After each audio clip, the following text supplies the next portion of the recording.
Je crois qu'il n'est pas nécessaire de présenter Alain Badiou, je lui passe donc sans plus attendre la parole.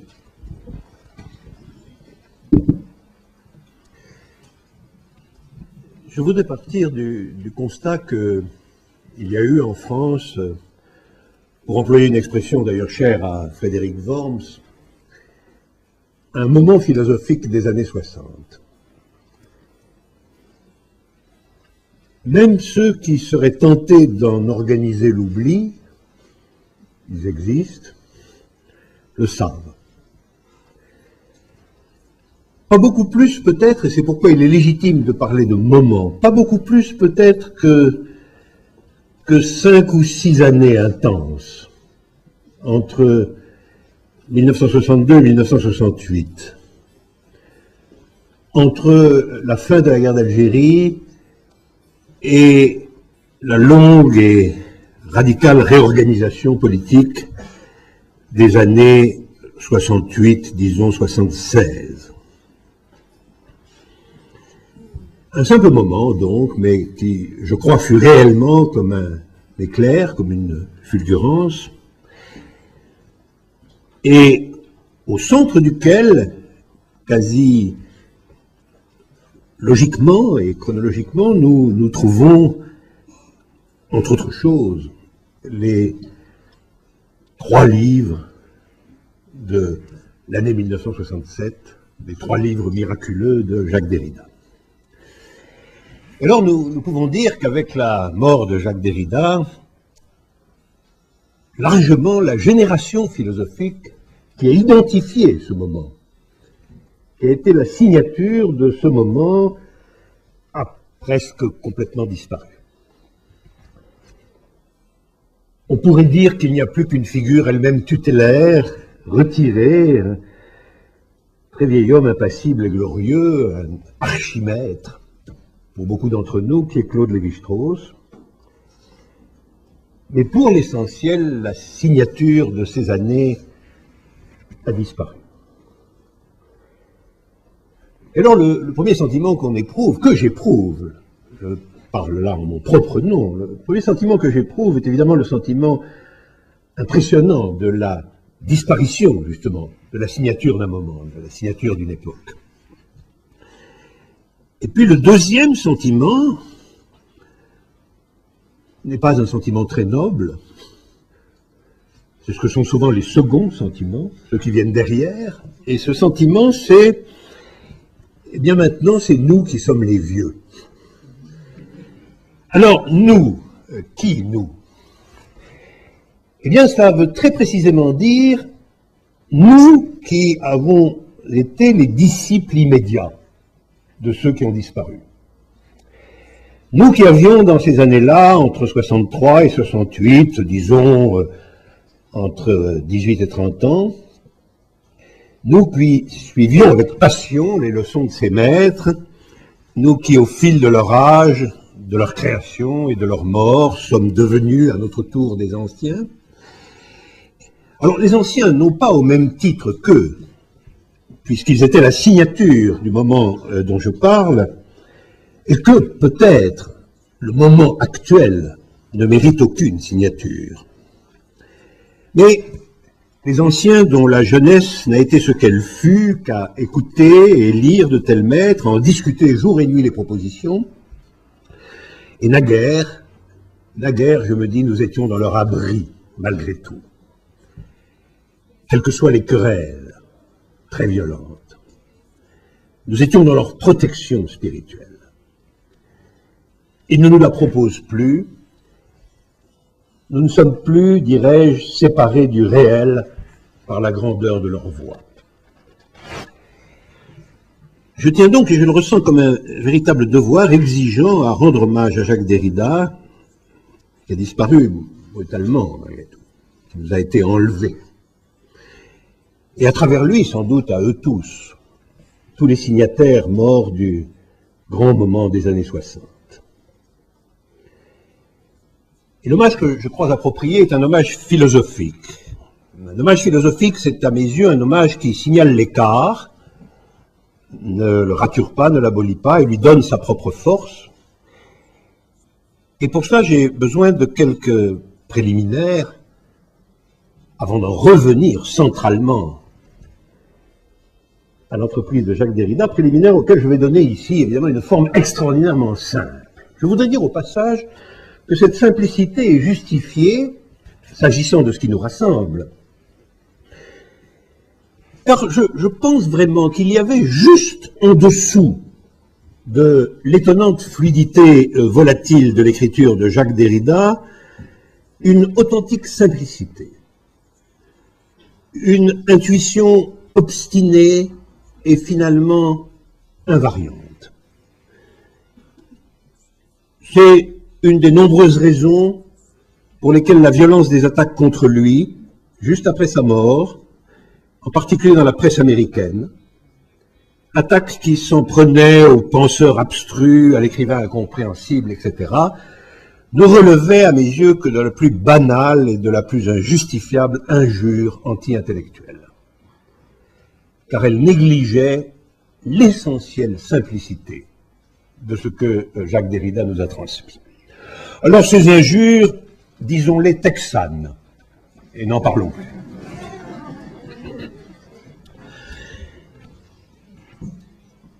Un exorde en forme de préliminaire, donc, peut-être un peu dogmatique, c'est ma pente. Mettons que nous appelions étant une multiplicité quelconque, et que nous nous intéressions à l'apparaître de cet étant, à ce qui fait que de cet étant on puisse dire qu'il se montre dans un monde déterminé. Et supposons que nous tentions de penser cet étant, non pas seulement selon son être, en tant que multiplicité pure, qui constitue l'être générique, l'être indéterminé, mais que nous cherchions à le penser, ce qui est le geste phénoménologique par excellence, en un sens courant, le penser en tant qu'il est là. Donc en tant qu'il advient dans ce monde ou apparaît sur l'horizon d'un monde déterminé, et convenons, après bien d'autres, d'appeler cette apparition de l'étant dans un monde son existence. Alors l'élaboration technique d'une nouvelle et intégralement rationnelle distinction entre l'être et l'existence peut prendre diverses formes, et je ne vais pas ici évidemment entrer dans les détails. Disons simplement, pour fixer les vocables, que le rapport entre être et être là, ou le rapport ou l'intervalle, ou l'écart entre multiplicité et inscription mondaine, entre être et étant, est un rapport que nous nommerons transcendantal. Je veux dire, la voie de la pensée d'un tel rapport désignera ce que nous conviendrons d'appeler transcendantal. Transcendantal, finalement, c'est quoi ici? Ça consiste en ce que toute multiplicité se voit assigner dans un monde un degré d'existence, un degré d'apparition. Là, je me heurte frontalement à Jean-Luc Nancy qui expliquait ce matin que le sens de la pensée de la différence, c'est de ne pas admettre de degré. Alors, comme j'aime le contredire, mais c'était pas prévu d'avance, je dis que le fait d'exister, donc le fait transcendantal par excellence, c'est que la multiplicité en tant qu'être pur se voit assignée dans un monde un degré d'existence, un degré d'apparition. On dit le fait d'exister en tant qu'il est apparition dans un monde déterminé s'associe inévitablement à un certain degré d'apparition dans ce monde, à une intensité d'apparition qui peut aussi être dite intensité d'existence. Et alors il y a un point très compliqué mais très important sur lequel du reste Jacques Derrida a beaucoup écrit à sa manière fluide et oblique et simple aussi, et sur lequel il nous a tous instruits, c'est qu'une multiplicité peut apparaître dans plusieurs mondes différents. Elle n'est pas assignée. Son être un peut exister multiplement. Nous admettons en somme le principe de l'ubiquité de l'être pour autant qu'il existe. Une multiplicité peut donc apparaître ou exister, c'est la même chose, dans plusieurs mondes, mais en règle générale, elle existe dans ces mondes avec des degrés d'intensité différents. Elle apparaît intensément dans tel monde, plus faiblement dans un autre, extrêmement faiblement dans un troisième, avec une intensité extraordinaire dans un quatrième. Et je dirais que, existentiellement, nous connaissons parfaitement cette circulation dans plusieurs mondes où nous nous inscrivons dans des intensités différenciées. C'est au fond une expérience banale. Ce que nous appelons la vie ou notre vie, c'est souvent le passage d'un monde où nous apparaissons avec un degré d'existence faible à un monde où ce degré d'existence est plus intense. C'est ça, un moment de vie, une expérience vitale. Alors le point fondamental qui nous conduit vers Jacques Derrida, tel que, évidemment, je le vois, et je me rapporte à lui, est alors le point suivant. Étant donné une multiplicité qui apparaît dans un monde, étant donné le site transcendantal de l'existence, étant donné les éléments de cette multiplicité qui coapparaissent avec elle, une multiplicité ne peut pas apparaître sans que ce qui la constitue apparaisse avec elle, et la totalité de ce qui constitue le multiple apparaît en ce monde, eh bien, dans ces conditions, il existe toujours une composante de cette multiplicité dont l'apparition est mesurée par le degré le plus faible. C'est là un point d'une importance extrême. Je le redis plus simplement, une multiplicité apparaît dans un monde, la relation transcendantale affecte les éléments de cette multiplicité de degré d'apparition, de degré d'existence, et il se trouve qu'il existe toujours au moins un de ces éléments. En réalité, il n'en existe qu'un, mais c'est une autre question, qui apparaît avec le degré d'apparition le plus faible, c'est-à-dire qui existe minimalement. Alors vous comprenez bien qu'exister minimalement dans le transcendantal d'un monde, c'est comme n'y pas exister du tout. Du point de vue du monde, si vous existez selon la mesure minimale de ce monde, c'est exactement la même chose que ne pas exister en ce monde. Naturellement, si vous avez un œil divin, extérieur au monde et à la multiplicité des mondes, vous pouvez comparer les minima existentiels. Mais si vous êtes dans le monde, exister le moins possible, cela veut dire, du point de vue du monde, ne pas exister du tout. C'est pourquoi nous appellerons cet élément du multiple qui apparaît dans un monde, l'inexistant. Alors, je note au passage, c'est une parenthèse, parce que je ne peux, nous avons l'intention d'entrer dans la technique, que l'existence et l'unicité de l'inexistant, à mon sens, se démontrent. Il y a un paradigme logique adéquat, et il y a une démonstration, simple dans sa texture, mais très complexe dans ses préliminaires, qui permet d'établir rationnellement qu'étant donné un étant, une multiplicité qui apparaît dans un monde, une composante et une seule de cette multiplicité apparaît minimalement et sera donc nommée l'inexistant. Donc, étant donné une multiplicité qui apparaît dans un monde, il y a toujours un élément de cette multiplicité qui est un inexistant de ce monde. C'est l'inexistant propre de cette multiplicité relativement à ce monde où elle apparaît. L'inexistant n'a pas de caractérisation ontologique, vous le comprenez bien, mais uniquement une caractérisation existentielle. C'est un degré minimal d'existence dans un monde déterminé. Alors, pour ne pas être dans une abstraction totale, je voudrais vous donner un exemple massif et archi-connu, archaïque aussi, solidement archaïque, un exemple fortement travaillé par Derrida avec sa subtilité que ce matin même Pierre Macheret rappelait. Dans l'analyse que Marx propose des sociétés bourgeoises ou capitalistes, nous pouvons dire que le prolétariat est proprement l'inexistant des multiplicités politiques. Il est ce qui n'existe pas. Cela ne veut pas du tout dire qu'il n'a pas d'être. Marx ne pense pas un instant que le prolétariat n'a pas d'être, puisqu'il va au contraire empiler volume sur volume pour expliquer ce que c'est. L'être social et économique du prolétariat n'est pas douteux, contestable mais non pas douteux. Ce qui est douteux, qu'il a toujours été et qu'il est aujourd'hui plus que jamais, c'est son existence. Politique est ici le nom de cette existence. Donc le prolétariat, c'est ce qui est entièrement soustrait à la sphère de la présentation existentielle politique. La multiplicité qu'il est peut être analysée, mais si on prend les règles d'apparition du monde politique, il n'y apparaît pas. Il est là, mais avec le degré d'apparition minimal, à savoir le degré d'apparition 0. C'est évidemment ce que chante l'Internationale. Nous ne sommes rien, soyons tout. Et que veut dire nous ne sommes rien? Ceux qui proclament nous ne sommes rien ne sont pas en train d'affirmer leur néant. Ils affirment simplement qu'ils ne sont rien d'existentiel dans le monde tel qu'il est, c'est-à-dire quand il s'agit d'apparaître politiquement. Du point de vue de leur apparaître politique, ils ne sont rien, et le devenir tout suppose le changement du monde, c'est-à-dire le changement du transcendantal lui-même.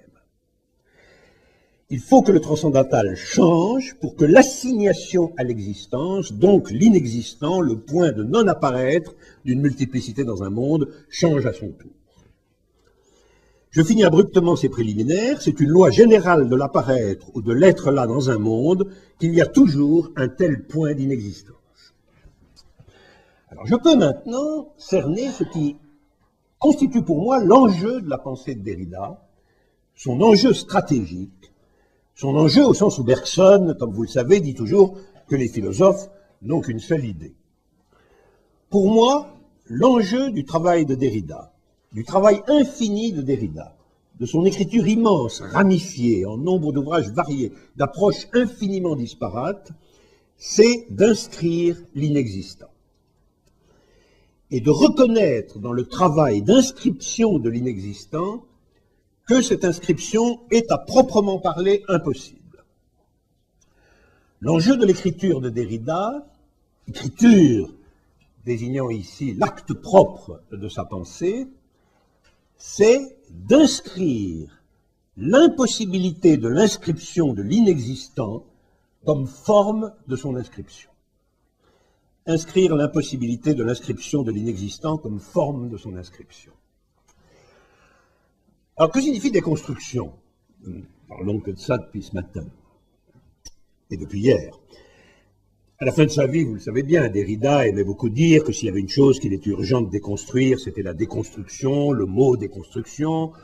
On a rappelé ici que la déconstruction avait cette singularité d'ouvrir à la possibilité de la déconstruction, etc. Effectivement, la déconstruction étant devenue quelque chose du répertoire académique, il fallait naturellement la déconstruire, parce que lui donner une signification, c'était en quelque sorte la dilapider. Je pense néanmoins que chez Derrida lui-même, le mot déconstruction n'était nullement académisé. C'est pour ça qu'il avait une question par rapport à la déconstruction elle-même, la déconstruction académisée. Ce mot indiquait un désir spéculatif, un désir de la pensée, un désir fondamental de sa pensée. Telle était sa déconstruction.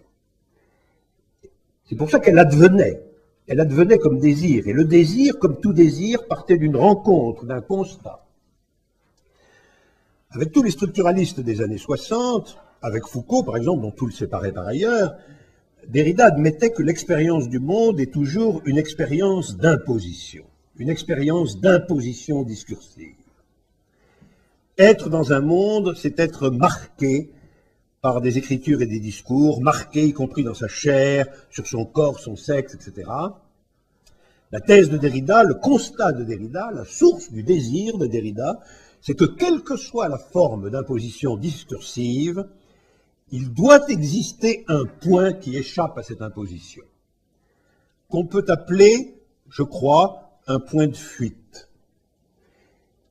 Je crois que l'expression doit ici être prise au plus près de sa lettre. Un point de fuite, c'est un point qui précisément fuit la règle du dispositif d'imposition. Et c'est beaucoup plus général que la seule déconstruction de la métaphysique, du dispositif métaphysique qui est en effet, en philosophie, le dispositif de l'imposition discursive. À partir de là, l'interminable travail de la pensée ou de l'écriture est de localiser ce point. Le localiser, ça ne veut pas dire le saisir. Parce que le saisir serait le perdre. Là est toute la question. En tant qu'il fuit, vous ne pouvez pas le saisir. On peut appeler problème de Derrida le problème suivant: qu'est-ce que localiser une fuite? Non pas saisir ou localiser ceux qui fuient, mais la fuite comme point de fuite. La difficulté qui oblige à toujours recommencer, c'est que si vous saisissez la fuite, en même temps vous la supprimez. Donc le point de fuite, en tant que point de fuite, n'est pas saisissable, on peut seulement le localiser. Il y a chez Derrida quelque chose comme la proposition d'un geste de monstration, un geste d'écriture. Quand l'écriture est ce doigt trempé dans une encre blanche qui va montrer délicatement le point de fuite tout en le laissant fuir. Vous ne pouvez pas même le montrer comme point de fuite, le montrer mort.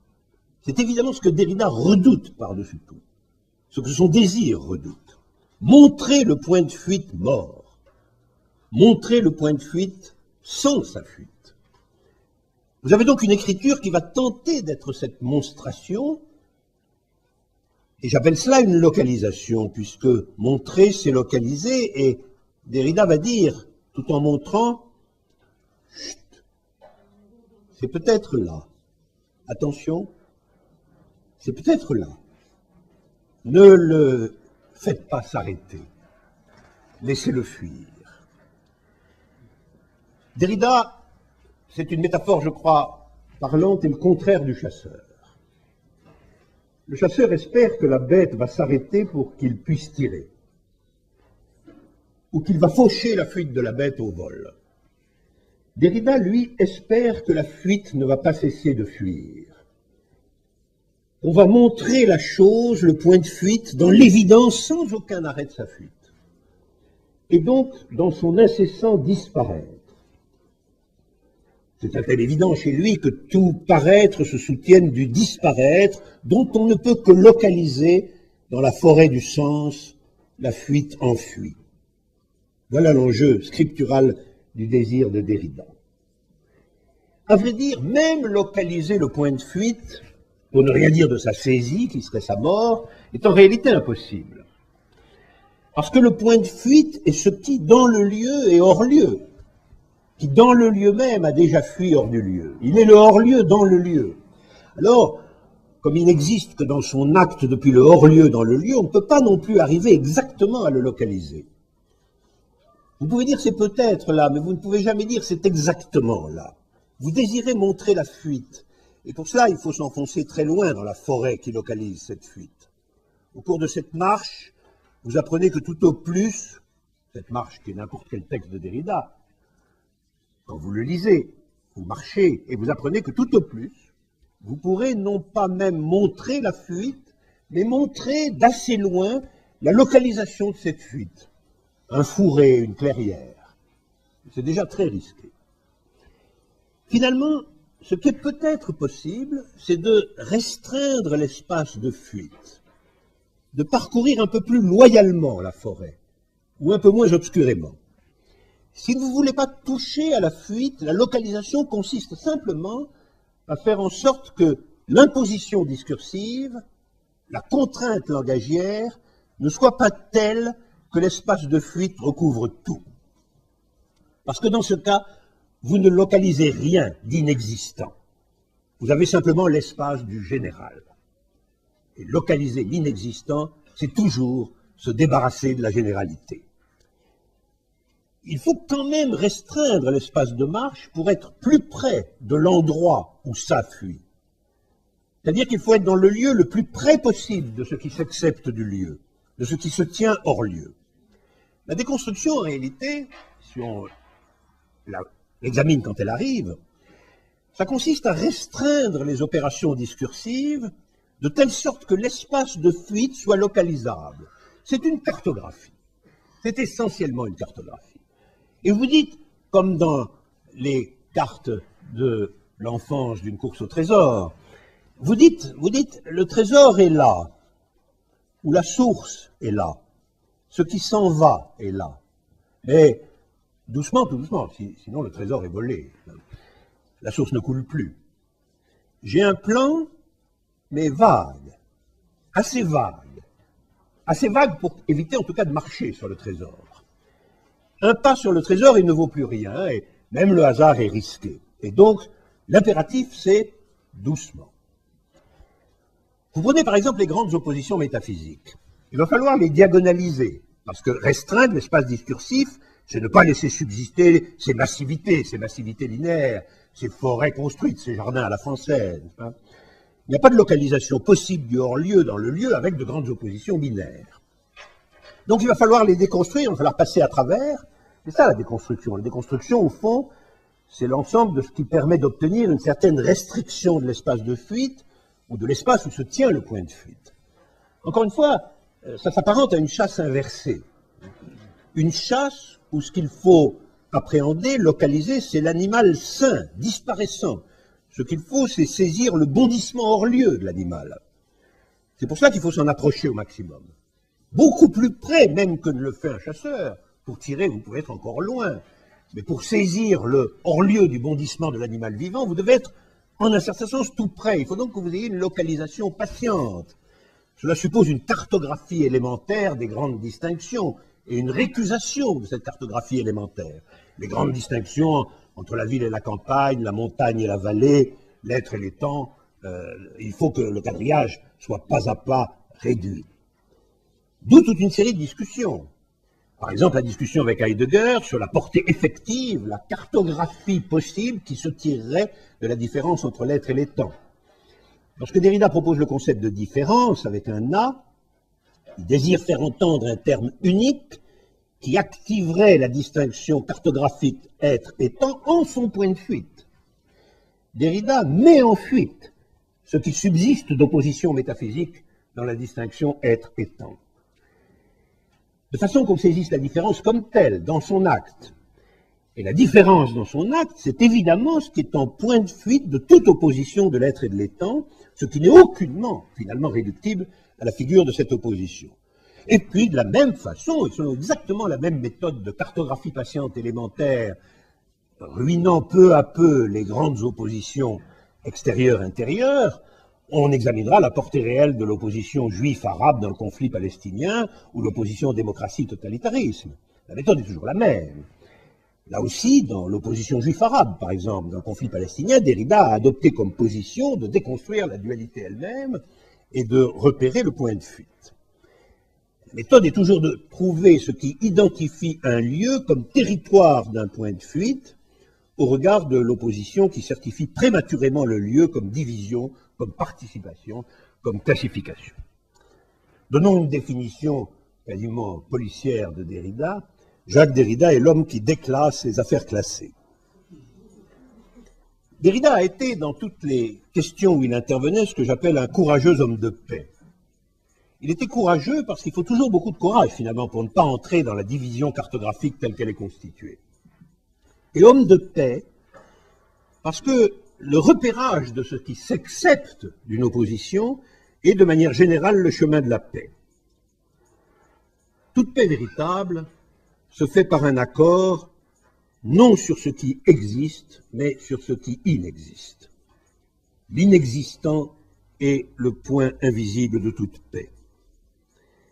Alors cette obstination diagonale, ce refus des partages abrupts de provenance métaphysique, ne convient sans doute pas évidemment aux époques de tempête, quand tout est sous une loi de décision ici et maintenant. Probablement ce qui a tenu Jacques Derrida un peu à l'écart de la vérité des années rouges entre 68 et 76, parce que la vérité de ces années se disait justement 1 se divise en 2, et que ce qu'on y désirait poétiquement était la métaphysique du conflit radical, et non la patiente déconstruction des oppositions. Et là, Derrida ne peut pas suivre, pour des raisons tout à fait cohérentes à sa pensée. Il ne peut pas suivre, il a dû s'absenter en partie. Il s'est, pour ainsi dire, exilé d'un exil plus intérieur qu'extérieur. C'est qu'il y avait chez lui, homogène à sa patience littérale, et même s'il n'ignorait pas la violence de toute vraie patience, une très grande douceur spéculative. Il y avait un toucher derridien. Son grand livre sûr avec Jean-Luc Nancy s'appelle Le Toucher, ce très beau livre de l'an 2000. C'est son traité de l'âme, c'est son traité des sensations, son livre le plus délicatement et le plus subtilement aristotélicien. Et Derrida désire y donner une nouvelle description du rapport entre le sensible et la pensée. Et là encore, il faut trouver ce qui est en point de fuite de l'opposition entre le sensible et la pensée. Dans le toucher, il y a quelque chose comme ça. Quelque chose de si délicatement sensible que ça devient indiscernable de la pensée. C'est aussi pour cela, je crois, que Derrida aimait de plus en plus la forme du dialogue. Dialogue avec Hélène Cixous, avec Elisabeth Roudinesco, Habermas, tant d'autres. Dialogue en particulier avec ce qu'on pourrait appeler la position féminine. Parce que dans le dialogue avec une position hétéronome, vous allez toucher peut-être ce qui fuit la loi, ce qui bondit souplement hors du nomos. Vous allez en être caressé au passage. Ce passage du toucher correspondait très profondément au désir philosophique de Derrida, le passage en caresse du toucher. Alors quand on désire quelque chose, c'est pour en faire quoi? Ce désir-là, ce désir de l'inexistant, le désir propre de Derrida, le désir de l'inexistant, c'est nécessairement, comme dans tout désir, qu'il faut à la fin le coucher quelque part, cet inexistant. Le coucher sur la feuille blanche, par exemple. Bien qu'on sache qu'il est déjà relevé. Il est déjà ailleurs, il est déjà parti. Tel était le désir de Derrida, localiser, toucher, étreindre, encore moins qu'un instant, l'inexistant d'un lieu, la fuite du point de fuite. Inscrire son exscription. Cela dérogeait aux coutumes philosophiques pour lesquelles le fondement de l'inexistence est le néant. Or, vous ne pouvez absolument pas dire de l'inexistant qu'il est le néant. C'est là, à vrai dire, toute la difficulté. C'est là que réside l'erreur métaphysique véritable. La seule erreur métaphysique qui soit irrémédiable. L'erreur métaphysique par excellence, c'est d'avoir identifié l'inexistant au néant. Parce que l'inexistant est, justement. Il est absolument. C'est bien pourquoi les prolétaires qui inexistent peuvent arguer de leur être pour dire « nous ne sommes rien, soyons tout ». C'est même, je crois, la définition de la révolution, une définition derridienne en somme. Un inexistant argue de son être multiple pour déclarer qu'il va exister absolument. Bien sûr, pour cela, il faut changer le monde, le transcendantal du monde. L'inexistant est rien. Mais être rien, on le sait depuis Platon, n'est pas du tout ne rien être. Être rien, c'est inexister de façon propre à un monde ou à un lieu déterminé. Ainsi, c'est clair, les glissements alternés qui me paraissent absolument caractéristiques de la prose de Derrida. Si j'avais à la définir, je dirais la prose de Derrida, c'est la prose des glissements alternés. C'est le glissement toujours entre, d'abord, si vous dites que l'inexistant est, vous manquez naturellement et absolument ceci qu'il n'existe pas. Et puis si vous vous contentez de dire qu'il n'existe pas, vous manquez absolument ceci qu'il est. Et on glisse du premier énoncé au deuxième, on alterne en glissement les deux formes. Et donc aucune opposition constituée n'arrive réellement à qualifier en termes d'opposition le statut exact d'inexistant. L'inexistant est en ce sens-là, en tant qu'inexistant, la solution peut-être du problème de l'indéconstructible, de ce qu'on ne peut pas déconstruire, parce qu'il est au fondement de ceci qu'aucune opposition constituée ne peut le localiser ou le situer, et aussi peut-être parce qu'il est le point réel des glissements alternés, le point qui glisse lui-même dans le glissement de la prose. Parce que vous glissez toujours de l'être à l'inexistence et de l'inexistence à l'être. Si bien qu'avec Derrida, cela a déjà été dit ici, vous avez une logique qui ne s'autorise plus de la distinction fondamentale entre l'affirmation et la négation, parce que vous avez une logique de l'inexistant, c'est-à-dire une logique du glissement alterné. Je crois que c'est le fond de l'affaire. La déconstruction est menée à son terme, ou peut croire qu'elle est menée à son terme, quand l'espace logique dans lequel vous opérez n'est plus du tout celui de l'opposition, de l'affirmation et de la négation. Et on pourrait dire de nouveau que toucher, c'est ça. Le toucher est un opérateur logique, en définitive. Quand vous touchez quelque chose, vous êtes cette chose et vous ne l'êtes pas. Et c'est tout le drame de la caresse amoureuse. Et se rapporter à un texte ou à une situation politique comme la caresse amoureuse se rapporte logiquement à un corps, tel est l'idéal de la déconstruction. Idéal du toucher. Dans le toucher, ce qui touche n'est séparé de ce qui est touché que par une inexistence, un point de fuite inassignable. Car ce qui différencie les deux actants du toucher, l'actif et le passif, n'est que l'acte de toucher, lequel justement est aussi ce qui les conjoint.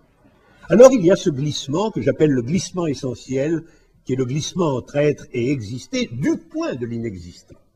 Le glissement entre être et exister du point de l'inexistant. C'est ça le glissement majeur, le glissement qui a pour signe et pour accroche l'inexistant. Derrida a installé dans le langage ce glissement, ce sera ma dernière remarque. Il a tenté de dire que tout mot véritable est un glissement. Un mot, ce n'est pas une référence, n'est pas insignifiant ni insignifié, c'est un glissement. Un glissement entre être et existence sous l'injonction de l'inexistant. Un mot sonne juste quand il glisse selon l'inexistant. Je crois que ce que Derrida disait en écrivant à ses propres mots, c'était « glisser mortel, n'insistez pas ».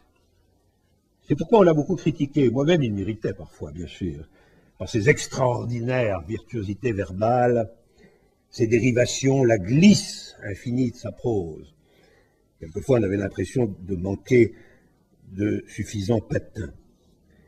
Mais on doit rendre justice à tout cela, car la monstration du glissement porte le désir de l'inexistant. Le point de fuite, il faut que vous le montriez en faisant fuir la langue. Vous devez avoir une langue de fuite. Vous ne pouvez organiser dans le langage une monstration de l'inexistant, une localisation cartographique de son point de fuite, que si vous vous servez d'une langue qui supporte elle-même d'inexister, une langue de fuite. Et dans ce cas, comme le disait Genet, ce complice involontaire et fondamental de Jacques Derrida, ma victoire est verbale. Mon hommage ultime sera verbal aussi, en hommage à Derrida, et puisqu'il se trouve que par une convergence qui sans doute était à l'arrière-plan de notre réconciliation inachevée de ces dernières années, comme il se trouve que le point de l'inexistence est aussi un point que je rencontre et que j'affronte comme un point essentiel, je dirais et j'écrirai désormais inexistence avec un A. L'inexistence, comme il a dit la différence, et au fond très près de ce qu'il a voulu dire lorsqu'il a inventé il y a bien longtemps le mot différence. Le mot différence avec un A, c'est au fond l'opération par laquelle Jacques Derrida a tenté de coucher l'inexistence, de la coucher sur la page, de la coucher comme on couche par écrit. Il a essayé de coucher l'inexistant dans la différence comme acte d'écriture, comme glissement. Et à son école, je tenterai moi aussi de coucher l'inexistence en lui infligeant le glissement du E vers le A. Par quoi ce signifie, dans sa manière mondaine d'inexister, que son être n'en est pas moins irréductible. Le A signifiera dans l'inexistence que l'être, lui, survit. Nous ne sommes rien, soyons. C'est l'impératif de l'inexistence, avec un A. On ne sort pas de là. Merci vraiment et profondément à Jacques Derrida d'avoir été un gardien vigilant de cet impératif.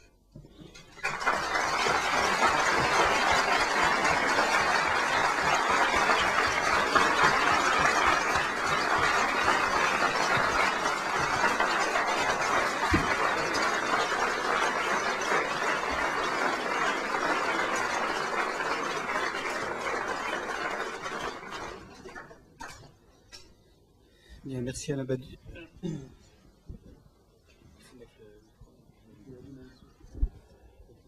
Bien, merci Alain Badiou pour cette belle conférence. Nous avons un petit quart d'heure s'il y a quelques questions avant que je passe la parole à Frédéric Worms. Des questions, des réactions? Ou alors L'inexistant aux yeux d'Alain Badiou, ma question c'est, je ne pense pas avec un E, on commentaire d'Alain Badiou. Oui. Votre question, mais là je vais être futile. On me pense avec un A. Oui, oui, je sais, mais ça me rappelle une histoire. Ça me rappelle une histoire qui était l'histoire d'un gardien de chevaux dans une écurie. Et le gardien de chevaux dans cette écurie s'occupait des chevaux et il leur faisait des pansements, puis il les essuyait et il disait « Je pense, donc j'essuie ». Alors, on me pense, je suis... Alors maintenant, c'est introductif, n'est-ce pas? Et je crois que l'inexistence, après tout, pourrait se dire, selon votre proposition, une existence avec un A ou l'inexistant avec un A peut se dire comme une injonction. Comme une injonction. Parce que, en effet, le point d'inexistence dont l'être est avéré, comme démontré, n'est pas livré ou n'est pas corrélatif d'un choix, d'un sujet, de quoi que ce soit de cet ordre. Donc, on pourrait dire, pour reciter Rimbaud, l'inexistant est un autre. Ça, c'est au fond une pensée très profondément hérédienne. L'inexistant est l'autre, enfin, ou l'autre, c'est l'inexistant. Et il est vrai que cela vient du dehors. On peut même dire que peut-être tout point du dehors est d'abord et avant tout un point d'inexistence. Peut-être encore une question avant de passer à l'exposé suivant. Je voudrais te dire que j'étais étonné que tu me contredises, parce que je me semble pas que j'avais dit ce que tu me reproches. Ouais. Tu vas encore être irénique. Tu vas encore te réconcilier tout de suite avec moi. Non, avec moi-même. Oui. Non, tu dis que j'ai dit que enfin, tu me fais dire, me semble-t-il, qu'il n'y a pas de différence maintenant entre les intensités. Non, je veux dire la différence comme différence. Toute la question est ça, qu'est-ce que c'est que la différence comme différence? La différence comme différence, elle est justement toujours identique à elle-même en tant qu'elle-même. Oui. Et elle-même ne consiste justement qu'à différer ou différencier ce qui, en effet, a fait des termes qui ne peuvent, bien entendu, être que différents. Ou alors je t'ai mal compris. Non, je crois que tu as bien compris, mais si on entre dans la technique de la question un tout petit peu, on va dire ceci, on va dire l'apparition ou l'être là des étangs dans un monde est toujours marqué et en définitive identique à un certain degré d'existence dans ce monde. Il en résulte que toute différence est en réalité en elle-même, la différence en tant que différence est différenciée par des intensités différentes. Et donc il y a une différenciation immanente de la différence elle-même et non pas la possibilité de dire que la différence comme différence est invariante, c'est-à-dire absolue. C'est une discussion assez subtile dans le détail, hein, mais c'est une distinction, et pour moi c'est d'autant plus essentiel que je pense, alors là, évidemment, à contre-pente des deux parallèles que tu dessinais ce matin, je pense qu'en la matière, c'est-à-dire pour ce qui concerne l'évaluation du degré d'existence d'un étant dans un monde, il faut en un certain sens partir de l'identité, c'est-à-dire il faut partir de ceci qu'en réalité il y a des degrés existentiels d'intensité différents qui affectent l'identité comme telle. Mais l'identité, elle, n'est pas identique à elle-même. Et l'identité n'étant pas identique à elle-même, la différence ne peut pas l'être non plus. Ah oui, bien sûr. Ben voilà. Et donc, nous n'étions quand même pas d'accord. Oui.